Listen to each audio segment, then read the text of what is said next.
Quais são as principais causas da deficiência auditiva?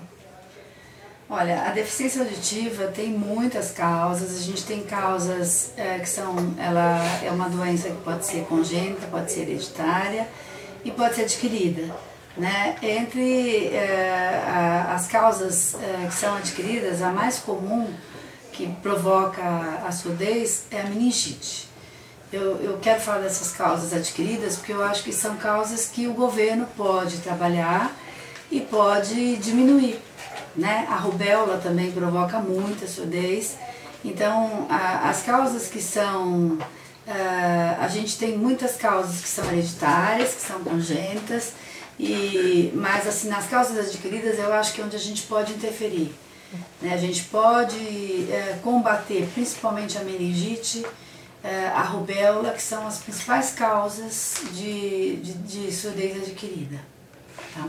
E quais são os graus da deficiência? A deficiência auditiva, ela tem vários graus, né? A literatura diverge um pouco sobre essa questão dos graus, mas de um modo geral, essa classificação que é mais bem vista é de Silverman e Davis, e eles falam que a gente tem 4 graus. A gente tem o grau leve, o moderado, o severo e o profundo. E tem também a anacusia, que é uma perda total de audição, mas é muito raro, porque sempre todo surdo tem um resíduo auditivo. Geralmente as frequências mais alteradas são as frequências agudas, né, que envolve inclusive a zona que a gente chama de zona da fala, né? Então, por volta de 1.000, 2.000, 4.000 Hz, 6.000 Hz, 8.000 Hz, geralmente todas essas frequências estão afetadas. De 500 também às vezes, 250 Hz é menos, mas a gente tem menos sons produzidos nessa frequência de 250. A frequência da fala é 500, 1.000 e 2.000. E por isso que eles têm dificuldade para perceber quando alguém está falando. Como é o acompanhamento psicológico e social dado a pessoas deficientes auditivas? Olha, de um modo geral, a gente vê assim que tem movimentos sociais para ajudar, né? Mas o grande problema é que muitas vezes não tem uma continuidade, né? Nós temos o Fundo de Solidariedade do Estado, por exemplo, que ele ajuda muito, dando às vezes próteses auditivas para as crianças. Nós temos vários órgãos sociais que tentam ajudar, mas muitas vezes não tem a continuidade, às vezes dão um aparelho e depois fica difícil para conseguir pilha. As universidades estaduais, federais, de modo geral também, têm um serviço que eles colocam o aparelho, adaptam o aparelho, né? E depois eles encaminham para esses serviços sociais que doam aparelho. O SUS doa bastante aparelho, né? Agora tem a questão do implante, que também é uma outra história, que muitas vezes as crianças conseguem, mas a gente sabe de muitas que não conseguem também, né? Agora, serviço psicológico, existem algumas associações de surdos que são muito importantes. Eu acho que deveria ser divulgado para as famílias. A gente tem a FENES, que é a Federação Nacional de Educação dos Surdos, que existe no Brasil todo, que faz um trabalho bem interessante. Eles dão aulas para pessoas ouvintes que querem trabalhar com surdos, e essas aulas são cobradas, mas são muito boas. E eles dão aula para surdos gratuitamente, que querem aprender língua de sinais, eles não cobram dos surdos, né, na associação deles. Tem associações esportivas. Como é feito o processo de alfabetização? A questão da alfabetização, indo para a questão da alfabetização, é muito difícil, porque o surdo ele pode se alfabetizar dentro de uma classe comum, só que ele precisa de mais atenção, porque como ele não escuta, o nosso método de alfabetização ele é muito feito por meio da língua oral. E eles precisam de ter algumas estratégias para eles poderem aprender melhor a escrita. Então precisa ser uma alfabetização usando a língua de sinais, para eles poderem entender essa passagem para a língua escrita. A língua escrita, ela é mais fácil para o surdo aprender do que a língua oral. Ele ser alfabetizado vai ajudar muito, porque ele consegue, a partir do momento que ele é alfabetizado, ele consegue, com a associação entre a língua oral e a língua escrita, ele consegue ir ampliando o léxico dele, ele consegue ir participando das redes sociais, por exemplo. Hoje em dia ele vai participando de um letramento digital, ele consegue acessar, se ele conseguir escrever, ele consegue acessar, se ele tiver um celular, o WhatsApp, ou internet, né, Facebook, então ele consegue se comunicar melhor, né, e ele pode até, porque muitos usam o celular, mas eles colocam eles fazem vídeo, né, deles fazendo língua de sinais, mas o vídeo consome muita bateria, então se ele conseguir escrever, né, e na internet, como você pode escrever, ninguém está importando na internet se você escreveu certo ou errado, então eles estão usando muito a internet hoje em dia, porque a escola ainda não sabe, quando está alfabetizando, os professores precisam aprender melhor a alfabetizar, respeitar num certo momento que os surdos tenham erros, né, respeitar esses erros que são típicos de quem não ouve, porque eles não ouvem, por exemplo, os sons mais agudos, que são as sibilantes, as fricativas. Então, se você fala pasta, por exemplo, eles não escutam.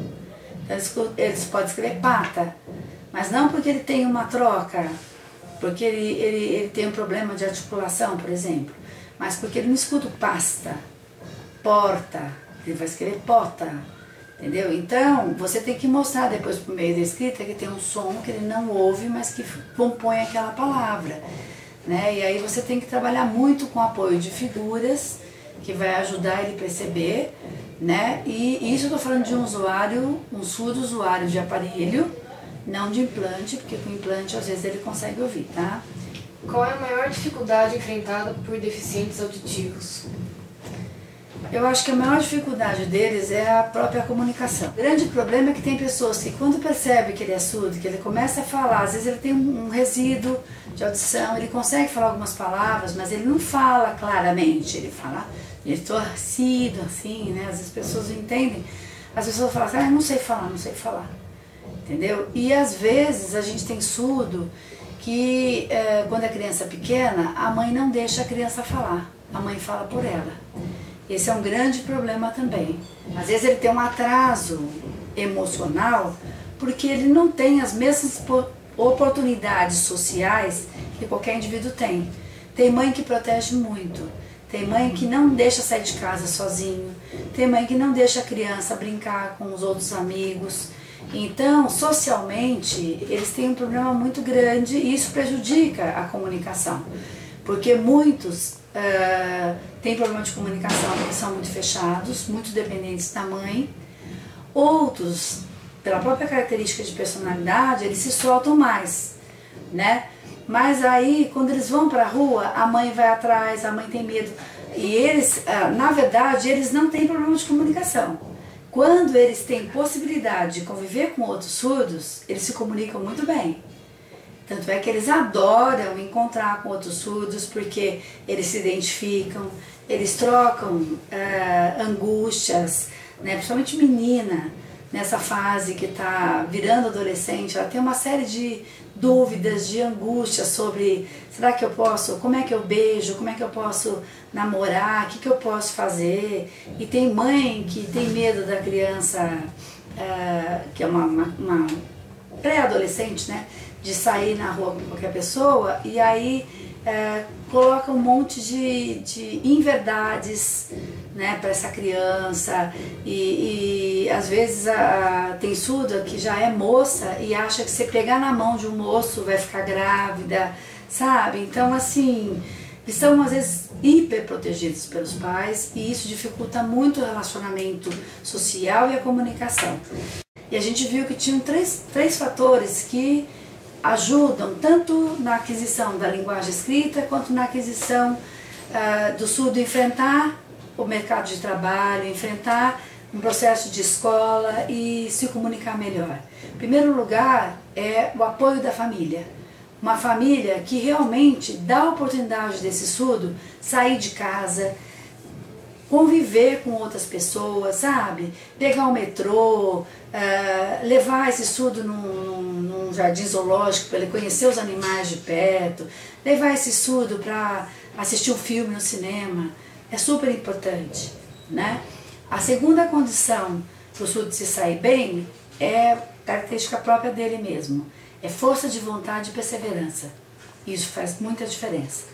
E a terceira condição para ele se sair bem é ele encontrar, ele ter um aparelho, uma prótese auditiva, ou ele aprender muito bem a língua de sinais. Então ele tem encontrado pessoas no caminho dele que colocou ou uma prótese auditiva bem colocada, porque tem muitas que são doadas às vezes pelo SUS, mas não passam nem por um fonoaudiólogo para fazer indicação dessa prótese. Então ele usa o aparelho, mas não é o melhor aparelho para ele. Então ele está bem aparelhado, ou ele ter acesso bem, um bom acesso à língua oral, e ter condições, uma família que ajude, né? Quando ele usa a língua oral, ele precisa de uma família que ajude ele em casa, não fazendo a tarefa por ele, mas estando perto, tirando dúvidas, né? Porque tem muita mãe de surdo que faz tudo para ele, faz a tarefa, ela não está ajudando, ela só prejudica. Mas essa mãe que está perto e que incentiva, o surdo tem que ser criado como qualquer outro filho. Quando ele faz alguma coisa errada, ele tem que ser cobrado, tem que ser chamado a atenção, né? Quando ele não quer fazer tarefa, quando ele tem que conversar com ele, saber por que ele não quer fazer tarefa, o que está difícil, né? Então, ter alguém perto que ajudou, ou por meio de língua de sinais, ou por meio de língua oral, isso também faz uma grande diferença. Que às vezes não é só a família, às vezes é ter um bom professor, às vezes é ter um outro surdo que está mais avançado e ajuda. Como a família deve se adaptar à deficiência? A gente tem que ensinar às vezes o pai como brincar com o filho, como estimular o filho. Tem muito pai que se sente culpado, né? Pai e mãe. Então, às vezes a vinda de um filho surdo na família, às vezes não. Acho que 99,9% das pessoas, ninguém quer ter um filho surdo na sua família. Então a chegada de um surdo na família, ela desestabiliza muito essa família, muito mesmo. Cria um problema seríssimo às vezes com os outros filhos, porque quando você tem um filho surdo e tem outros filhos na família, geralmente a mãe para de trabalhar para cuidar desse filho surdo. E os outros filhos acabam tendo, às vezes, ter uma relação muito boa, mas às vezes tem uma relação de ciúmes, né? E até assim de incômodo com aquela criança que chegou e mudou toda a família. E a família precisa de muita ajuda. Eu acho que ter um apoio, ter profissionais que possam auxiliar nessa questão familiar é muito importante. Quais devem ser as atitudes da sociedade perante esse tipo de diversidade? Eu acho assim, nós já tivemos alguns movimentos, né? Por exemplo, em alguns hospitais é imprescindível que você tenha surdos que possam estar atendendo pessoas surdas que não sabem falar muito bem ou que não sabem escrever muito bem quando vão fazer o exame no hospital. E hoje, por lei, quando um surdo vai no hospital, a sociedade pode acionar a FENEIS e a FENEIS envia o intérprete para acompanhar esse surdo. Só que assim, sempre gera um custo, né? A gente tem muita história de surdo, por exemplo, que às vezes precisa de um apoio. Quando vai, por exemplo, tem uma ação na justiça, né, ele vai participar dessa ação, ele precisa de ter um intérprete para ajudá-lo. Às vezes em questões eles são muito facilmente enganados às vezes. Então vendem, por exemplo, algum terreno, alguma coisa que não é muito legal para eles precisam de apoio e nem sempre a gente tem. E o governo tem a obrigação de pagar o intérprete para situações hospitalares, de consulta. Então eu acho que a sociedade poderia ajudar mais divulgando nos meios televisivos, rádio, jornais, né, que o surdo pode contar com esse tipo de apoio. Os surdos já sabem que eles podem andar de ônibus e têm direito a um acompanhante gratuitamente, né? Mas tem muitas coisas que os surdos não sabem ainda, então eles sofrem muito. Eu acho que a sociedade teria que se mobilizar mais. Cada estabelecimento social, né, bancos, supermercados, deveriam ter pessoas que estivessem aptas para receber qualquer tipo de deficiente, principalmente os surdos, no caso o intérprete de língua de sinais. Eu acho que infelizmente os jornais falam muito dão muito ibope para assaltos, para essas coisas, mas nós temos muito poucos divulgação de trabalhos bem feitos na área da inclusão, na área da deficiência, pessoas com diversidade. O tema do nosso trabalho em questão é a mulher deficiente. Nós sabemos que as pessoas com deficiência enfrentam problemas de preconceito e todos os problemas em geral para se adaptar. As mulheres deficientes em questão, elas sofrem mais preconceito ou são mais prejudicadas do que os homens?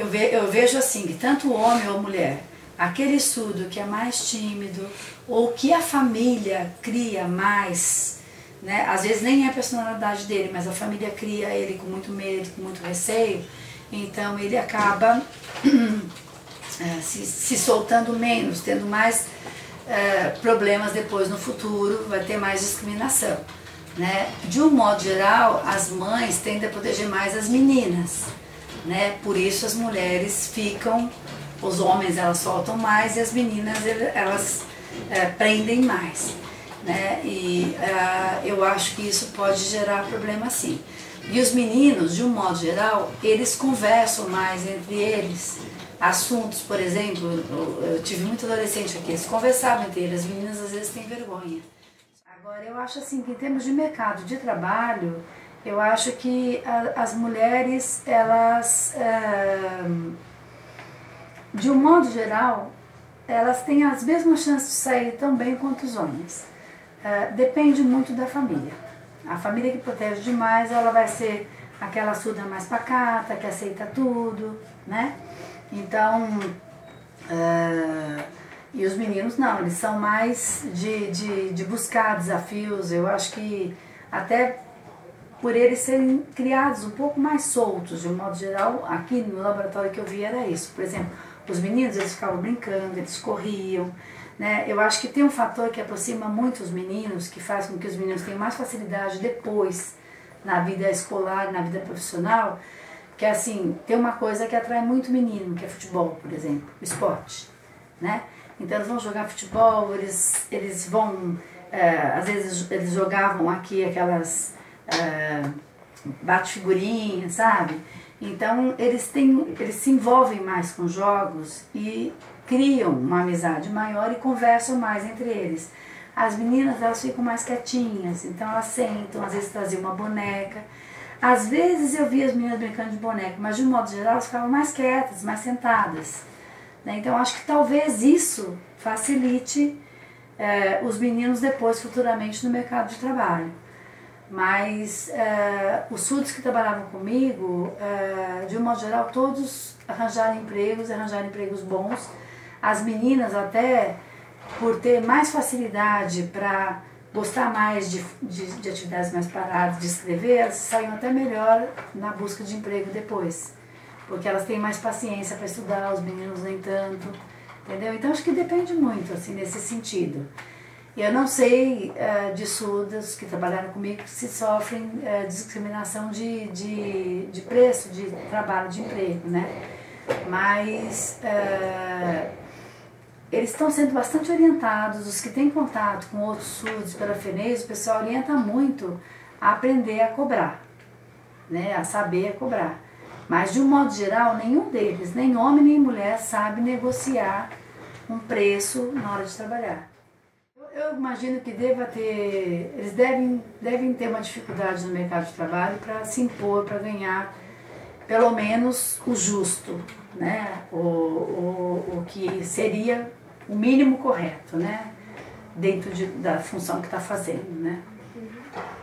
E eu acho também assim que a gente vê que as firmas contratam, mas de um modo geral também eles ficam sempre em funções mais de menos prestígio, sabe? É difícil você ver um surdo galgar e chegar numa função dentro de uma empresa, numa função mais de maior prestígio, chegar num cargo mais elevado, assim. Geralmente eles ficam naqueles cargos bem básicos, em supermercado, repositor, né? Eu tenho um surdo que trabalhou comigo, que estava trabalhando numa loja, no shopping, uma loja muito boa, ele era repositor.